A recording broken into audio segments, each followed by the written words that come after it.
नमस्कार, मैं हूं आपके साथ सृष्टि श्रीवास्तव। तमिलनाडु के मुख्यमंत्री जोसेफ विजय सीएम बनने के बाद से लगातार एक्शन पर एक्शन ले रहे हैं और खुलकर अपने विचार भी सबके सामने रख रहे हैं। लेकिन इसी बीच उन्होंने एक ऐसी बात कह दी जिसके बाद से कहा जा रहा है कि सीएम विजय ने पीएम मोदी को आंख दिखाई है। पीएम मोदी की सरकार के एक फैसले के खिलाफ सीएम विजय ने तगड़ा ऐलान कर दिया है। चलिए आपको भी बताते हैं पूरी खबर के बारे में। दरअसल पूरा मामला जुड़ा हुआ है डिलिमिटेशन यानी परिसीमन बिल से। संसद के मॉनसून सत्र में मोदी सरकार द्वारा लोकसभा की सीटें बढ़ाने वाले डिलिमिटेशन परमिशन बिल को लाए जाने की चर्चा हर तरफ हो रही है। केंद्र सरकार महिला आरक्षण के बाद लोकसभा की सीटें बढ़ाना चाहती है।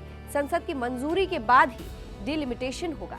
इसमें नए सिरे परिसीमन करके लोकसभा क्षेत्र की क्षेत्रों की सीमाएं, उनका क्षेत्र तय किया जाएगा और सरकार के इसी फैसले के खिलाफ सीएम विजय है। मीडिया रिपोर्ट्स के मुताबिक परिसीमन को लेकर शुक्रवार को करूर भगदड़ के 9 महीने बाद उसी स्थान पर पहुंचे सीएम विजय ने कहा कि तमिलनाडु परिसीमन को स्वीकार नहीं करेगा।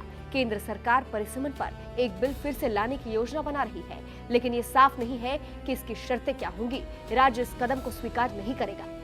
आगे उन्होंने कहा, तमिलनाडु परिसीमन स्वीकार नहीं करेगा। जो हमारा है उसे कोई छीन नहीं सकता।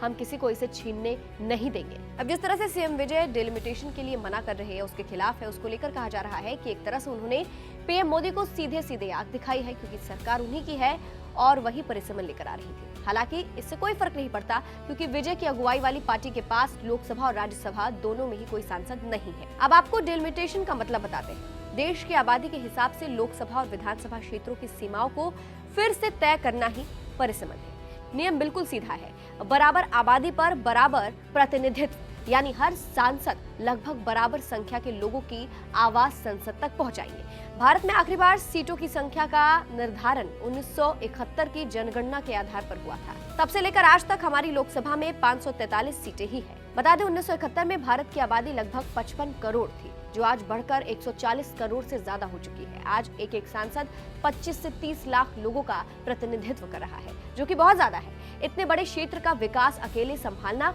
मुश्किल होता है, इसीलिए डिलिमिटेशन जरूरी है। भारत में 2002 में 84वें संविधान संशोधन के तहत सीटों की संख्या बढ़ाने पर 2026 तक के लिए रोक लगा दी गई थी। अब वो रोक हटाने का समय आ गया है। हमारे नए संसद भवन के लोकसभा चैम्बर में 888 सांसदों के बैठने की व्यवस्था की गई है। ये एडवांस तैयारी इसी परिसीमन के लिए है। ये भारत के इतिहास का सबसे बड़ा लोकतांत्रिक रीस्ट्रक्चरिंग होने वाला है। हमारे संविधान के मुताबिक हर जनगणना के बाद चुनावी क्षेत्रों की सीमाओं को दोबारा तय किया जाना चाहिए। अभी हमारी लोकसभा में 543 सीटें हैं, जो आने वाले समय में बढ़कर 800 या उससे भी ज्यादा हो सकती है। परिसीमन भारतीय लोकतंत्र को अपग्रेड करने का सबसे बड़ा जरिया है। इससे न सिर्फ नए और पिछड़े क्षेत्रों को पहचान मिलेगी, बल्कि समाज के वंचित वर्गों को भी आबादी के हिसाब से सही हिस्सेदारी मिल पाएगी। फिलहाल पश्चिम बंगाल के मुख्यमंत्री शुभेंदु अधिकारी ने परिसीमन को लेकर क्या कुछ कहा है, अंत में आपको सुनाते हैं। इस पूरी खबर को आप कैसे देखते हैं, कमेंट करके जरूर बताइएगा। नमस्कार। ये इसका महानगर से मैं चुने हुए एमएलए हूँ। मैं जब चुनाव किया, हर एरिया और घर में घुमा, वार्ड का कॉम्पोजिशन देखा।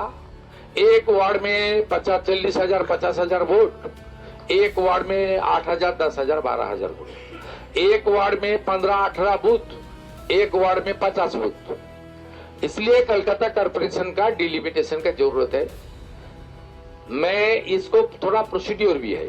डिलिमिटेशन जो होगा उसका रिकमेंडेशन करेगा स्टेट गवर्नमेंट की यूडीएमए डिपार्टमेंट। वहाँ प्रिंसिपल सेक्रेटरी था मेरा साथ, ऑनरेबल मिनिस्टर था, ठीक। तो वहाँ ये लोग रिकमेंडेशन करेगा, मैं उचित समझा, इसलिए मैं इसके ऊपर टिप्पणी किया। लेकिन डिलिमिटेशन करेगा आपका state election commission, recommended by the proposal sent by the state government through UDMA department, and the delimitation process will be start by the state election commission through the system. That means यहाँ जो land officer लोग है, सब लोग को सर्वे building में land office है, district magistrate south वो नोडल है, वो करेगा। उसमें जनता का योगदान रहेगा। ड्राफ्ट पब्लिकेशन होगा, क्लेम एंड ऑब्जेक्शन होगा, उसका बाद ऑल पार्टी मीटिंग होगा। थोड़ा प्रोसेस होता है। मैं भी 3 बार का काउंसिलर, 95 से 2010, मुझे थोड़ा मालूम है। मेरा उचित समझा ये डिलिमिटेशन होना चाहिए।